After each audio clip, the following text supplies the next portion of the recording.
At this point, you've seen The Batman, the early 2022 gritty thriller that cast the titular superhero as a vengeful detective, pitted against both a highly intelligent madman and a corrupt Gotham City government that racks up body counts to protect its secrets. Did you like it? Did you find it a little forgettable? Was there something about the ending of the movie that didn't feel quite right? The Batman came frustratingly close to being a much better movie that told a story completely unlike anything we've ever seen the Caped Crusader in before, at least on the big screen. Let's back up. Warner Brothers, the studio behind The Batman, has been struggling to keep up with its main rival, Marvel, since the dawn of the MCU. Wait, we have to back up even further. In 1989, WB released Batman, directed by Tim Burton and starring Michael Keaton. It was a huge box office success, earning nearly $500 million and making back its budget nearly 10 times over. In the ensuing 30-ish years, 10 more live-action movies about Bruce Wayne's alter ego would be released, and while not all would be critical successes, each of them was very profitable. While WB struggled to find its footing with rebooting other characters within the DC universe like Superman, every time they released a movie poster with a bat insignia on it, the studio printed money. Batman has been so popular over the course of the last few decades, the WB is now working on their 5th movie about characters that are just part of the Batman lore. If that number seems high, it's because you forgot about the Halle Berry Catwoman movie. If it hadn't already, DC has taken a back seat to Marvel over the last decade, with the MCU continuing to release movies that break box office records, while WB releases director's cuts of 3-year-old movies onto a streaming service. Among the biggest reasons why the studio can't seem to get any traction on their franchises and is now in the midst of rebooting their shared universe again is because the studio, its producers, and executives can't seem to get out of their way. We've seen it with excessive audience testing, reshoots, director swaps, editor swaps, and now they're scrapping nearly finished movies for tax write-offs. So, based on the evidence available to the public of the major reshoots, the obviously bad CGI near the finale of the film, audience reactions to the initial cut of the film, and narrative threads left hanging, I think I have an idea of what the ending of The Batman was actually supposed to be. The first shot of The Batman is from the perspective of the Riddler, which, more than an interesting cinematic choice, gives the audience the feeling of being an outsider, while forcing them to ask questions, which is fitting for the character. Who are we looking at? Where are we? Whose eyes are we seeing through? Who are we meant to identify with? Riddler then brutally beats and mutilates the incumbent mayor of Gotham City with a tool, not a weapon, imparting a message to the investigators with it. Following that scene, we meet our new Batman. He's a violent hero in a violent place, but unlike many other Batman introductions, he isn't stopping crime or preventing it. He's avenging it. I'm vengeance. That's a crucial distinction. In fact, this Batman hardly prevents or intercepts crime at all. The only violence he's successful in preventing is stopping Selina Kyle from murdering 2 guys, one of whom definitely deserves it. He's focused on vengeance, not justice. This vengeance, even by his own admission, isn't having a positive effect. It could even be making Gotham worse. I wish I could say I'm making a difference. Murder, robberies, assault. 2 years later, they're all up. Meanwhile, what is the Riddler doing? He's achieving a goal of unraveling the corruption of the city through a targeted campaign of violence. Riddler's concern is not with vengeance for himself or even anyone else, but with revealing the lies that allow Gotham's culture of violence, inequity, drug abuse, and crime to fester.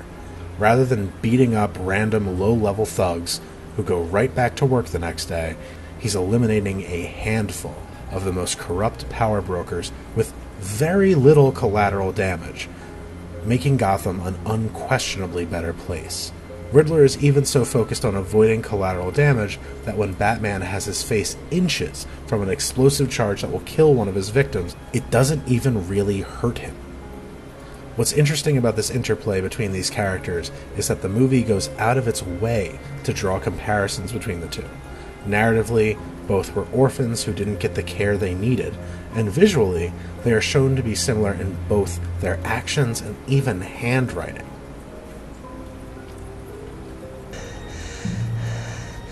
I'm vengeance.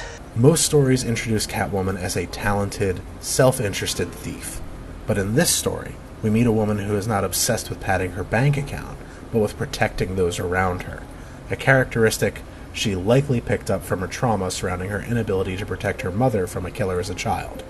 But certainly, this movie would never imply that someone was traumatized and motivated by the death of a parental figure who was killed off-screen. In contrast to Selina's justified quest for vengeance against those who have harmed those she cares about, Batman is committed to maintaining the status quo. Who knows how many people it touches? Politicians. Could tear the whole city apart. Initially, more concerned with stopping the Riddler than uncovering the corruption behind the entire Gotham City government, something he is being handed piles of evidence for. How could Batman stop the city's corruption? Easy. He's a billionaire. It is through Bruce Wayne's ignorance that this corruption is allowed to spread from police to mayor to organized crime. It's his own fund, the Gotham Renewal Fund, started by Thomas Wayne, that enables all of the events that lead to the city's rampant crime and violence. This is what I believe was intended to be the core message of the film. If, rather than punching people, Bruce Wayne had simply looked at what his money was going towards, something he repeatedly refuses to do, it won't be long before you've nothing left. I don't care about that. he would have done more good than anything he ever accomplished in the Batsuit. The internal logic of the movie makes that undeniable. If Bruce Wayne had just managed the renewal fund, he could have saved Annika's life. That single choice would have stopped the police from distributing drugs, the city government from being run by the mob, and would have voided the need for a Riddler to ever exist, probably even ensuring he received the care he needed as a young man. Batman even misses the most important clue the Riddler leaves. He doesn't understand that the tool the Riddler kills the mayor with is a tool for tucking carpets, because Bruce Wayne grew up wealthy. It's only when a working-class police officer tells him what it is that he understands his mistake. I believe that the original intention of the film was to say that while Batman may be a talented detective who excels in hand-to-hand combat, it is Bruce Wayne who has the most control over making Gotham a better place, an idea that fans and writers of the comics have espoused for years. Perhaps in earlier versions of the story, the Batman stops the Riddler from a continued campaign of carnage, but works with him to restore Gotham to a more just place by shining a light on those who are responsible for the corrupt dealings. The narrative threads and even dialogue seem to point to a realization that Batman's true enemy is not the man behind the mask, but the puppet masters on high. Knock off some CEO hedge fund types, it'll be fun. There's no public information that I can find about the first versions of the script, nor the original cut of the film shown to test audiences. What we do know is that the film had at least 2 rounds of reshoots, some of which were categorized as extensive. I think it's fairly easy to see some of the footage that was added later in production as well. The scene in the rafters of the stadium looks much different from the rest of the film, with CGI that isn't as high quality and photography that is noticeably different from other scenes. There's also the point that the final 30-ish minutes of the film are incongruent with the rest of the story. Riddler makes a Killmonger-esque turn, where after doing things that the audience will mostly agree with, and only taking the lives of the worst officials that Gotham has to offer, he suddenly, and with little justification, decides to flood the entire city he's seemingly trying to better, a move that would undoubtedly cost the lives of thousands of innocents, if not more. He seemingly also instructs his followers to assassinate the new mayor, another innocent who is never shown to have any hand in the corruption. Finally, let's look to the architects of this story, Peter Craig and Matt Reeves. Peter Craig has worked on social commentaries like the adaptations of The Hunger Games and movies that set criminals as the protagonist, like The Town. Matt Reeves, co-writer and director of the film, has been tapped to helm several social commentary pieces, like the recent Planet of the Apes movies and an unreleased version of a Twilight Zone reboot.